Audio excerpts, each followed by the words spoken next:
Hey everyone, I'm from the YouTube channel Insomniac Stream, and today I'm going to be doing a makeup transformation for Whisper in her Carnival design.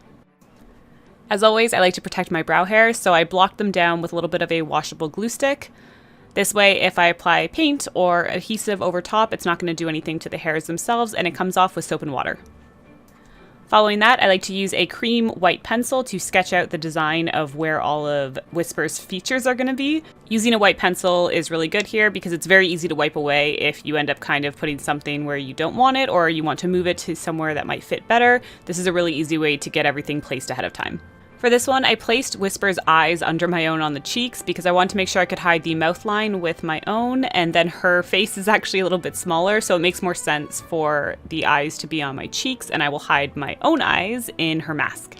Once happy with that sketch, the next step is to start blocking out all of the color placement for the design.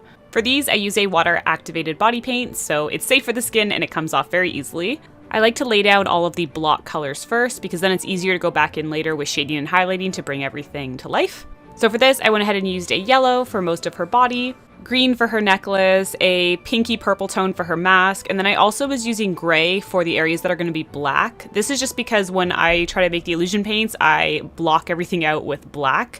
So I'm going to make sure that the pieces that are actually black on Whisper are going to kind of have highlights and lowlights so they can still be seen.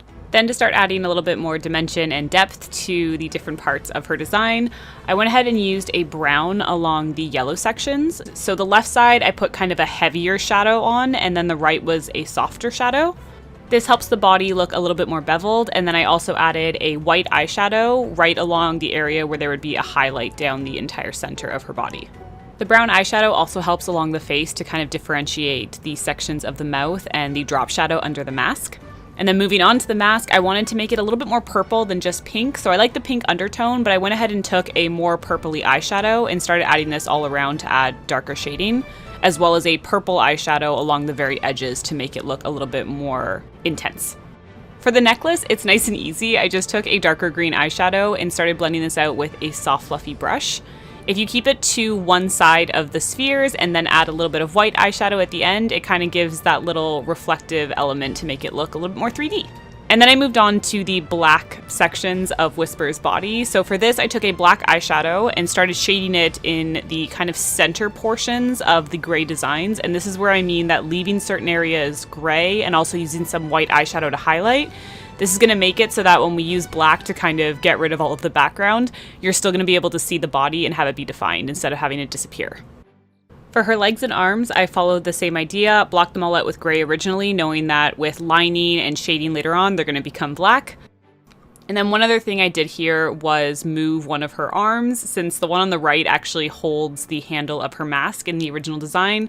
But since that's going to be a piece that extends off of my face, it wouldn't really be possible to connect them, so I moved it to an area that makes more sense. I then based out two of the feathery leaves that extend from behind her, knowing that one of them is going to get an extension, and then I went ahead and started blacking out everything around it so that you can start getting the illusion.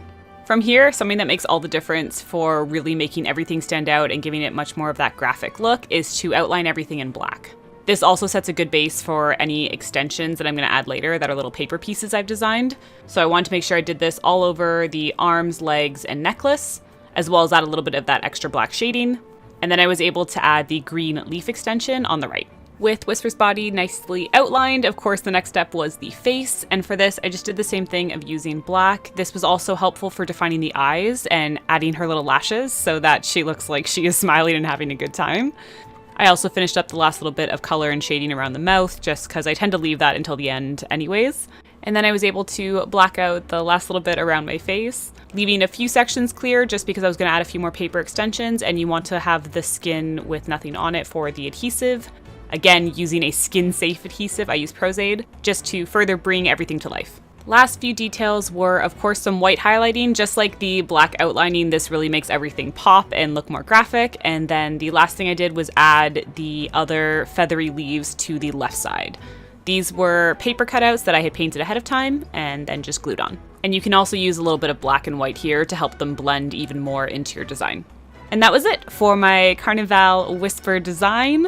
We really hope you enjoyed this one and would love to hear your comments below, as well as if you would like to see other Fiends brought to life, please let us know in the comments, and be sure to subscribe to the Best Fiends YouTube channel.